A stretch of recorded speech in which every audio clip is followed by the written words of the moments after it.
Professor. Good afternoon. How are you feeling today? Any better, there would be an investigation. Are you excited about the interview? I've been looking forward to it all day. That's good to know. Okay, so the first question we have for you is, what do you like best about being a professor at Duke? The students. Can you elaborate on that? Just the opportunity to work with students from all around the world is very special. So more so than anything else, I think the students make the university. Other folks may argue athletic teams or administration, but it really comes down to the students. That's really humbling to know. You're the reason that the school's here. So. The next question we have is, if a student has never learned about finance before, what would you suggest? How should he go about studying finance? Should never miss my class, that's for sure. But a lot of it is practice. A lot of it is just if you read the chapters, do the assignments, you'll be okay. Okay. It's a matter really of putting in the time and the effort. What do you expect MEM students to be capable of after going through their first semester at Duke? For the finance and accounting class, they obviously should understand present value concepts, time value of money. They should know some things about decision making. They should have a working knowledge of capital budgeting, the 4 steps, 7 rules. Should feel real comfortable with those. And then have an understanding of the 3 financial statements, the balance sheet, income statement, and statement of cash flows. If they've got those things, I mean, we do a lot more than that in the class, but if they have that as a base, you're going to be able to go out into the world and at least communicate intelligently with somebody. And in a more general sense, not from a finance or accounting class, but from life? I think you should just be in a position to be able to interact with your classmates and your teachers and not feel uncomfortable. If they happen to be talking about something that you don't understand, ask them. I mean, I do that all the time. If I don't understand what somebody's saying, I say, come again, give me that again, I don't understand what you're saying. Okay. So yeah, you should never feel uncomfortable asking a question, or if you don't know something, ask somebody. Unless, I know students sometimes are uncomfortable asking questions if they haven't done anything to prepare for class, and had they prepared, they would know what it is that they're asking about. That I can understand being uncomfortable, but otherwise, at the end of a semester, you should feel good about yourself and good about all the things you've learned here. Okay. So let's move on to some fun questions now. Fun questions. I'm looking forward to that. So rumor has it that you have a book hidden here in this office somewhere. You can search my office. That is filled with quotes from movies and books and song lyrics. So is that true? When I go to a movie, I take a pencil and a paper and I write down things. And that helps me remember it. But if you can find a book in here that has those, let me know, because that would make things a lot easier for me. Actually, I do know a student a couple of semesters ago, she did take down all of your quotes and she has that book. Well, maybe she could share it with me. I usually think of the movie on my drive over here on class days. So it's unprepared, you don't really... there's movies that I know, and there's movies that I can quote, and some of them ad nauseum, but I've watched some movies 500, 600, 700 times. A lot of times, you can put a movie on in your office and it'll just play continuously all day. Well, eventually those lines become a part of you if you hear them enough. So no, but I don't have a book that has any quotes in it, but I wish I did. Well, I should probably get that student to email you them. I see the Dead Poets Society poster here. Is that your favorite movie? It's one of my favorite movies. Pride of the Yankees, which is about Lou Gehrig right before he died, is a favorite movie. Rocky, there's a little Rocky still there.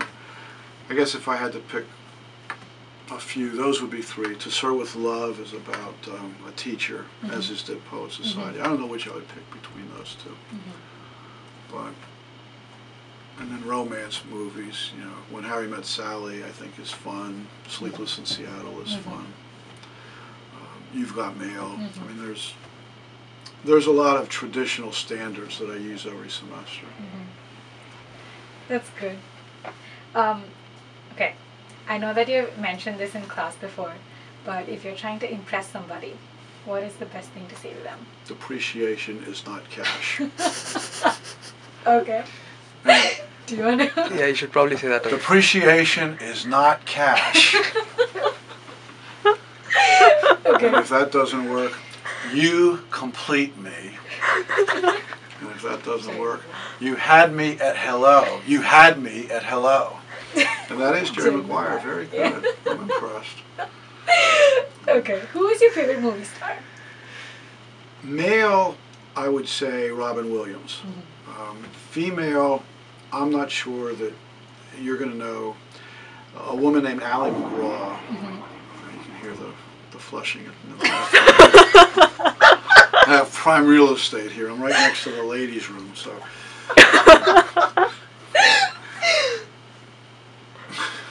You can edit this part out. I will. Ally McGraw was in a movie called Goodbye Columbus, and then a movie called Love Story. Love Story. Yeah, actually. Okay. She, dark hair. She's now in her 70s, living in New Mexico somewhere. But she was my favorite when I was, you know, in my teens and my 20s, and I don't know that she was the world's greatest actress, but she was beautiful, and I liked the part she played. So I'd say Robin Williams on the male side. I guess as a pure actress, probably Meryl Streep, but I always liked the way Ally McGraw looked. So my brother works at a television station, and Ally McGraw came by to do an interview, and my brother got her to sign a picture for me. He says, my brother knows every line in every movie that you've been in, and he would just give anything to have you sign a picture. And she did, but I was hoping she would write something like, you were great last night, I will miss you so much, and all she said was, best wishes and peace. So that's my Ally McGraw story. Okay. What has been the one thing that a student has told you in all your years of teaching that has taken you by surprise? The dog ate my homework. You really got that. I was very surprised. You really got that. The funniest thing that happens is on days when I take attendance, if I pass around an attendance sheet, like I just did this with my undergraduate class, first time all semester, I must have gotten 50 emails from people telling me that they were sorry to miss today, and it was the only day all semester that they had missed. Now, can you imagine that? So that's something that they told me that I thought was kind of funny. But did it take you by surprise? Oh, I was surprised. I just thought, I mean, what was funny is that when they write to me, then I know they missed. Okay, if they didn't write to me, I wouldn't have known that they missed. So after you take the attendance, you don't really see who's... No, I just throw it away.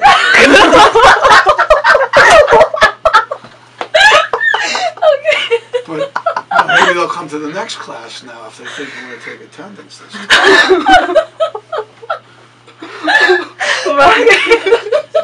That makes sense? Students really enjoy your class because of all the funny things that you say to make everything sound more interesting. Has this always been a part of who you are, or is it something that you developed? I think I teach pretty much the same way today that I did in 1979. I teach the way I would like somebody to teach me. You know, that if I was a student sitting there, I would like when the teacher sort of got off topic now and then, or said something funny, or mentioned a sporting event. So I think I teach the way I'd like to be taught. I did songs my very first semester at Duke. My wife had just given birth. She was still up in Pennsylvania. And there was a song by Daryl Hall and John Oates that I kept listening to again and again. And one day a young lady identified it, and from there we started doing songs every class. And then when I taught on Fridays, students didn't attend as much as I would have liked, so I started doing movies on Fridays to attract them to class, and sometimes that worked. So now we do songs and movies, and hopefully people enjoy that part of it. Hopefully they enjoy the finance and the accounting too. But you know, somebody will write to somebody or call somebody and say, hey, today he did Pride of the Yankees, or today he did Good Morning Vietnam. Ain't no Martin High enough. Right, right. That was, I proposed to my wife over that song. Oh.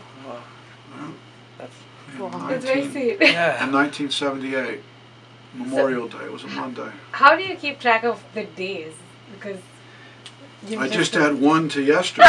So, like yesterday was 12/7/80, so today's 12/7/81. And I'll bet you could guess what tomorrow's going to be. 12/7/82. So you've been doing this since... Today's the day that Kennedy was shot, John Kennedy was shot 50 years ago today. People remember what they were doing. I remember when my wife and I were married 3,000 days. It was a Wednesday, and I got a babysitter. I sent her flowers, I took her to dinner. And it was because when a baseball player gets 3,000 hits, that usually means they make the Hall of Fame. So I figured, well, if you're married 3,000 days, you know, maybe it's going to last. And so I've been counting ever since the 3,000th day. So, but my daughter actually has an app that counts the days. I mean, she could tell me how many days old I am, or how many days old she is, or how many days we've been married. But I don't know how those things work. I mean, I just keep track. And so I have a running total in my head. So today's 12/7/81. If you go back to November 25th, 1978, and add all the days, today is 12/7/81. I don't know why I know that. I don't know that. But I do. That's good to know. I remember when we were married 5,000 days. That was a Monday, 1992. I mean, there's certain, you know, I remember when we were married 10,000 days. She took a computer class. When we were married 10,000 days, I said, we should go out to dinner. This is pretty big. I mean, I don't know if we're going to make it to 20,000, but we were at 10,000, and she took a computer class that night. I said, what are they going to teach you the first night? How to turn it on? Come on. She took a computer class the night we were married 10,000 days. I'll never forget that. Okay. Professor, talk to us about your fashion sense. What's with the bow ties? How many bow ties do you have? Too many. I always tell people I have about 43% bows and 57% necks. Wow. And so what I do is, to give everyone an equal opportunity of being selected, I wear bow ties Monday, Thursday, Saturday, and then neckties Tuesday, Wednesday, Friday, Sunday. On Sunday? Sunday, yes. I've even been seen mowing my yard wearing a tie. A necktie if it was Sunday, but a bow tie if it was Saturday. I hope you leave some of her laughs in there. That'll make it a better interview. Yeah, don't get rid of any of that. Oh my god. Oh, my cheeks are hurting because I was laughing. That's good. If I made you smile, or if I made you happy, I probably have... I would guess, and I should have an inventory where they're all accounted for. Being I have some obsessive compulsive tendencies, but I would say I have at least 600 bow ties and probably 800 neckties. Oh my god! So you don't repeat the one that you wear? I mean, occasionally, but I could go through. My wife actually counted my braces, my suspenders one time, and there were like over 800 of those. So she says, you could go almost 3 years without repeating. it's not good. I should have, instead of buying those braces, I should have bought like shares of Amazon, Google, and Microsoft. That's what I should have done. You live and learn. When did this habit begin? Like, when was it? Like, was it after college, or like when you started teaching, or was it like did you like bow ties and the formal? No, I never wore braces. See the clowns? It makes you laugh. This is a great marketing story, so you can incorporate this into your marketing cases. My wife would buy all my clothes, and there was a store in Durham called Harrison's. It's no longer around, but it was in Brightleaf, and they would always put 6 buttons in my pants. And I would say, why do you put those buttons in my pants? And, well, they're for braces, suspenders. And I'll never wear those things. They don't have to put those buttons in there. And she brought home one day like 4 pair of suspenders, braces, and he said, try these and see if you like them. Well, I went back the next day and bought like 20 pair, and then just kept buying them. One time I went to the West Coast, bought like 60 pair of them. So I want that one, I want that one. This big box comes home, and the kids are like, "Oh, Daddy, he's so great. He bought us some special things." And my wife said, "Well, let's open it. Let's see what Daddy bought you." And they just pulled out one box of suspenders after another. And so when I got home, there was a big poster on the front door that said, "Welcome home, Dad," and then there were suspenders on it. I didn't buy them anything. I felt so bad. So we immediately went to Toys R Us, and that made everything better. But I'll never forget that. So I just kept, buying them and adding to the collection. And the ones that are most special are the ones that have pictures and things on it. And so I have probably 200 of those. But then a lot of them that are just, plain colors or stripes or paisleys or some kind of pattern. So yeah, I have too much. It's suspenders, bow ties, and neckties. Yeah, too much. But that's, everybody has something that they. I actually talked to a fellow one time. He was very high up at Glaxo, and somebody asked him if he golfed. He says, "No, I don't golf." I'm like, "Well, what do you do for entertainment?" He says, "I go shopping." And he was very nattily dressed, and I'm like, "Oh, that's kind of cool. That's what he does in his spare time, or that's what he does for fun." So I'll go again. We'll cut that off. Yeah. Keep that in there. That would be good. One time somebody says, they're gonna move offices. I says, "Well, if you want to come in here, you're gonna have to listen to the flushing. Anywhere from 10 to 20 times an hour, you hear that." So prime real estate. I got the ladies' room on one side, and I got the janitor's closet on the other side. This would go for big bucks up in Manhattan. Any closing thoughts? Closing thoughts. Live each day to the fullest. How's that for a closing thought? I think that should go in your. Yeah. Live each day to the fullest. How's that?